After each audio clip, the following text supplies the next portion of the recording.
Banaras station पर पहुंच गया हूं और अब यहीं से शुरू होगी इस शहर की कहानी। ये है बनारस स्टेशन, एक अलग पहचान के साथ जो वाराणसी जंक्शन से भिन्न है। ज़्यादातर यात्रियों के लिए यह एक महत्वपूर्ण केंद्र है। अक्सर लोग इन दोनों स्टेशंस को लेकर कंफ्यूज हो जाते हैं, इसलिए याद रखिए बनारस स्टेशन और वाराणसी जंक्शन दोनों अलग अलग हैं। यहीं से हमारी यात्रा का आरंभ होता है। तो ऑटोमेटिक एक मुस्कान सी आ गई है, शायद बनारस का नशा चलने लगा है।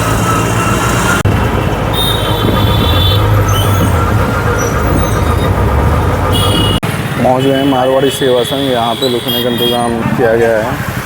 बनारस की असली आत्मा तब महसूस होती है जब आप एक ऐसी जगह ठहरते हैं जहाँ धर्म और संस्कृति अपनी असली शक्ल में नजर आए, क्योंकि वही है असली बनारस। अब हम जा रहे हैं काशी कोतवाल काल भैरव के दर्शन करने के लिए।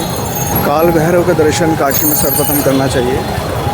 ऐसा कहा जाता है कि काल भैरव का दर्शन करके उन्हीं से ही प्रार्थना करनी चाहिए कि आगे की यात्रा वही प्लान करें और उसमें उनका आशीर्वाद बना रहे। घंटों की गूंज, रिक्शा की घंटी और भीड़ की गुफ्तगू, बनारस की सड़कों पर यह शोर नहीं संगीत लगता है।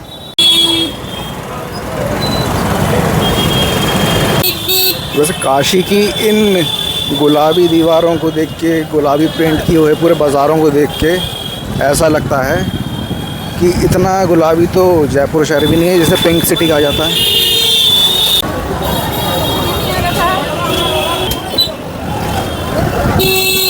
अब हम काल भैरव मंदिर के गेट पर आ गए हैं। मंदिर का रास्ता एक छोटी सी गली से गुजरता है जहाँ दोनों तरफ दुकानें लगी हैं। यहाँ आपको रोज़मर्रा की चीज़ें मिलेंगी, लेकिन सबसे ज़्यादा पूजा सामग्री और खाने पीने की चीज़ों का बाजार ही इस गली की पहचान है।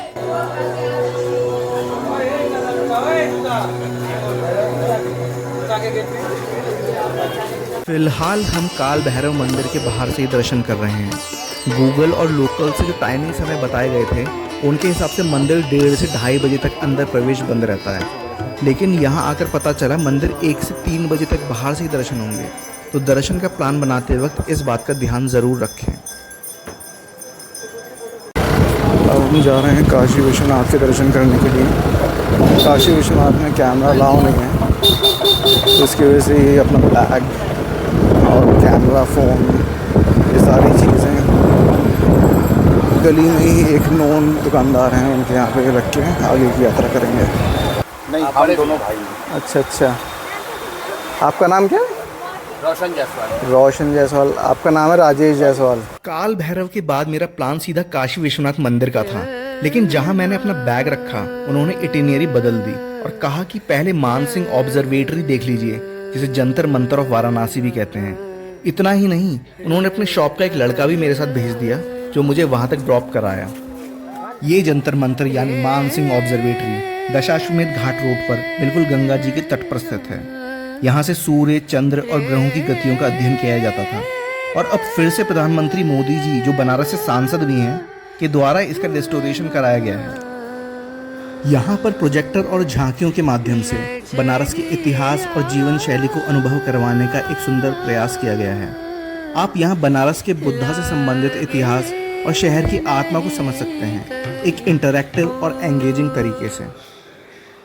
कितना ज़बरदस्त 3D इफेक्ट है, पोस्टर है, बिल्कुल जीवंत लग रहा है। वीडियो में न जाने कैसा लग रहा है, लेकिन रियलिटी में बहुत ही रियलिस्टिक है। यहाँ पर आपको प्रमुख काशीवासियों के बारे में विस्तृत जानकारियाँ भी मिलेंगी, जैसे संत कबीर, रायदास, तुलसीदास, लक्ष्मीबाई, भारतेंदु हरिश्चंद्र, मुंशी प्रेमचंद्र आदि। जानकारी ले रहे हैं, जैसे खान पान क्या, बनारस में क्या खान पान क्या अच्छा है, स्वाद की बात करें ऐसे चलेगा। मतलब हमारे धर्म में अग्नि के काफ़ी महत्व है, इसको दिखाने की विदेशी लोग बनारस में आके बसे हुए उनके बारे में नहीं। हाँ, जो बनारस आए थे घूमने के लिए और उनके बनारस के बारे में कुछ विचार व्यक्त किए कि ऐसा होना चाहिए, जैसे फायान आया था चीन से। ये आपका काशी प्रक्रिया है, जिसे इसको देखना है तो रानी लक्ष्मीबाई रानी भवानी द्वारा, तो इसको ऐसे रख देंगे कैसेट, तो ये प्ले हो जाएगा और इसको आप एक्शन के द्वारा लगा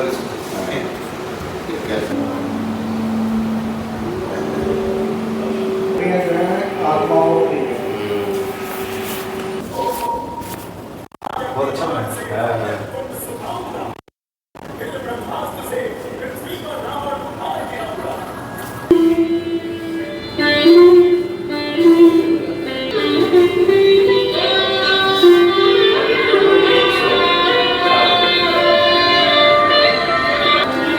ऑब्जर्वेटरी भी देखो मैं इसको कर लेता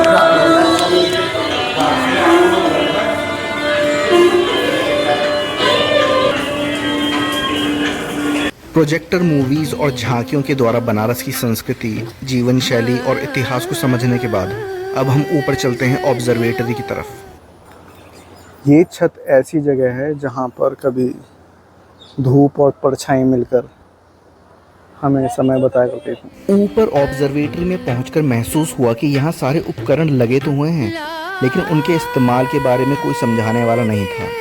सिक्योरिटी गार्ड्स बस मोबाइल में बिजी थे और पूछने पर उन्होंने भी कोई जानकारी देने से मना कर दिया। कहीं भी टेक्स्ट या साइनेज में ज़रूरी इन्फॉर्मेशन उपलब्ध नहीं थी। लेकिन सबसे बेस्ट पार्ट यह था कि ऊपर आकर लगा यहाँ से गंगा का नज़ारा बहुत ही सुंदर है।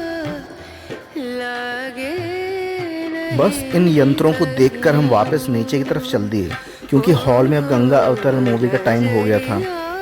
अब देखते हैं कि वह मूवी बनारस की संस्कृति और गंगा जी के महत्व को कैसे दिखाती है।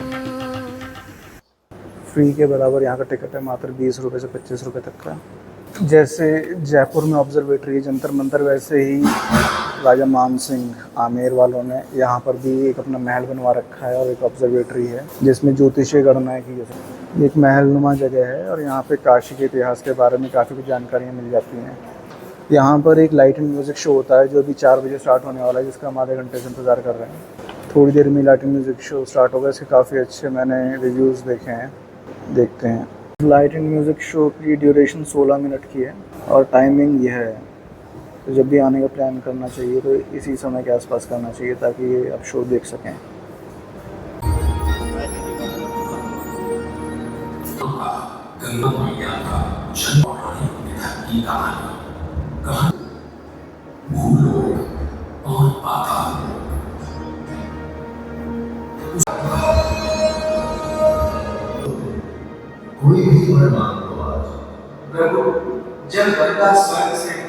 बनारस के जंतर मंतर का एग्जिट खुलता है बनारस की भूल भुलैया गलियों में, जो इस शहर की पहचान है। काशी की पतली पतली गलियों से होते हुए विशालाक्षी के मंदिर की तरफ बढ़ते हुए, ये मंदिर भी हमारी इटिनरी में नहीं था, लेकिन यहाँ पर आके पता चला इसका महत्व बहुत है। ये शक्तिपीठों में आता है। कुछ लोग कहते हैं यहाँ पे आँख गिरी, देखते हैं यहाँ पे पता चलता है। ये मंदिर जो है साउथ इंडियन लोगों ने बनवाया था, कहते हैं तमिलनाडु का। यहाँ वीडियो बनाना सख्त मना है।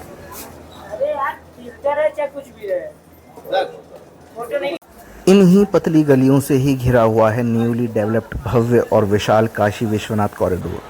यहाँ आकर आपको काफ़ी खुला खुला महसूस होगा और हर प्रकार की सुविधा भी मिल जाएगी, specially washrooms. Kashi Vishwanath corridor Kashi Vishwanath मंदिर को माँ गंगा से कनेक्ट करता है।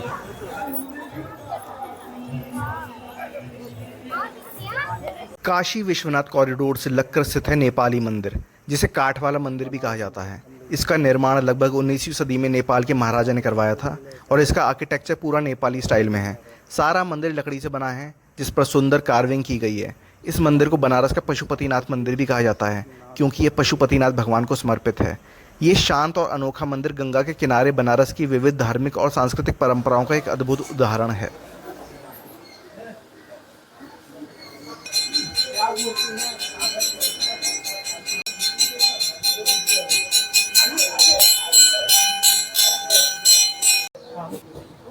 यह है बनारस का नेपाली मंदिर।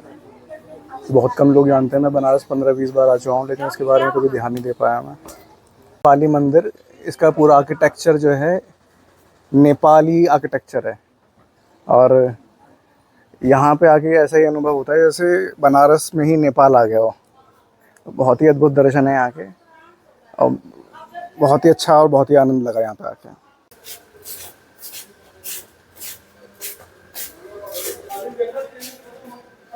नेपाली मंदिर से निकलते ही तुरंत आपको दिख जाता है ईशा स्टोर, जो सदगुरु जग्गी वासुदेव जी के नाम से मशहूर ईशा फाउंडेशन से जुड़ा हुआ है।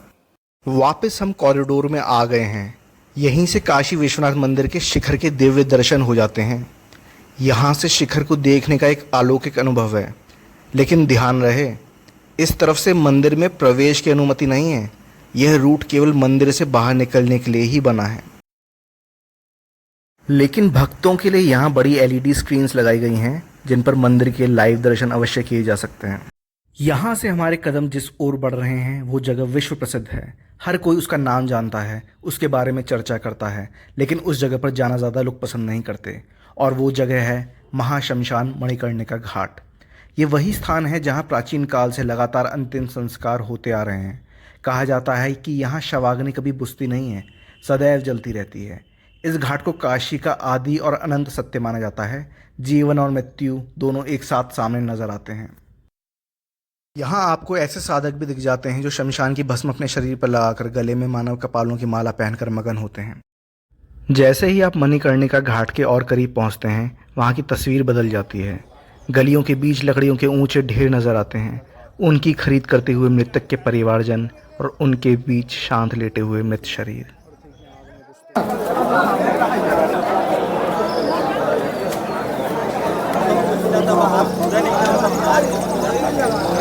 यह है सबसे प्रसिद्ध और पवित्र शमशान।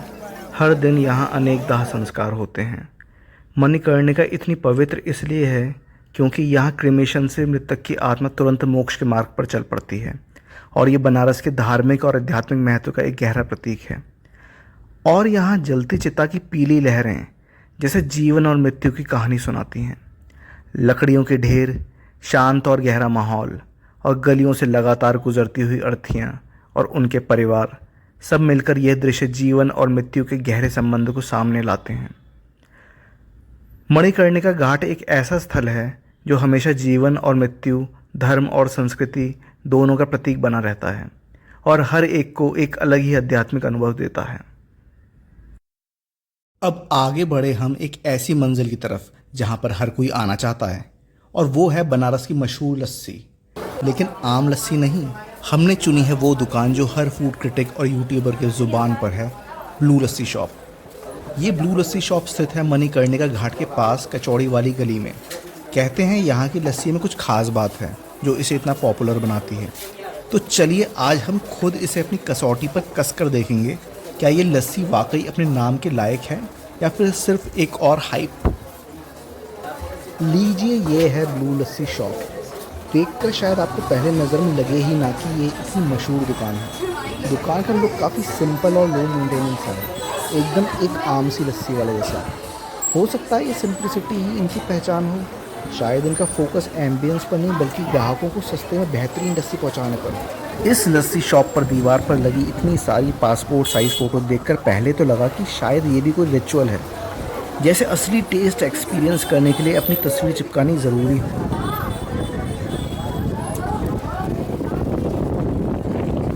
पहुंच गए हम बेहद फेमस लस्सी जॉइंट ब्लू लस्सी में। तारीफ़ें आपने बहुत सुनी होंगी, लेकिन आज यहाँ पे एक ऑनेस्ट रिव्यू होगा यहाँ की लस्सी का। मैंने फिर सोचा चलो अपनी तरफ से कोई कमी ना छोड़ें और इस रिचुअल को भी कर ही दें, और लगा दी अपनी भी फ़ोटो इस बनारसी वॉल ऑफ फेम पर। इसके बाद हमारे फ़ोन की बैटरी डाउन हो गई और आपको दिखाने से रह गया वो मोमेंट जब मैंने रूम टेम्परेचर की थोड़ी ओवर प्राइस गर्म लस्सी पी। टेस्ट इम्प्रूव करने के लिए एंड लस्सी की क्रेविंग फुलफ़िल ना होने की वजह से फिर सीधा एक नॉर्मल दुकान पर गया और वहाँ की लस्सी पी के सच में बनारसी लस्सी की इमेज सुधार ली। इसके बाद अपना रात्रि भोज निश्चित हुआ पुराने परिचित श्री जयपुरिया जी के साथ जयपुरिया भवन में। इस जगह पर मैं काफ़ी सालों बाद आया हूँ और वापस यहाँ आकर एक अलग ही अपनापन महसूस किया। राजेश जयपुरिया जी के साथ आज जयपुरिया भवन में बनारस में, यहाँ भी बहुत समय बाद आए हैं और सब कुछ काया पलट हो गया। पहले यहाँ पे चौक में बैठ के खाते थे और ये रेस्टोरेंट स्टाइल में बन गया, लेकिन अभी भी बनाने की प्रक्रिया वैसी ही है जैसे पहले थी। महाराज जी टाइप के जो है ब्राह्मण जो है यहाँ पे खाना बना रहे हैं। इसके बाद जयपुरिया जी हमें अपने दोपहिए पर कृपापूर्वक हमारी रात्रि आवास तक छोड़ गए और इसी के साथ बनारस के पहले दिन की यात्रा को विराम मिला।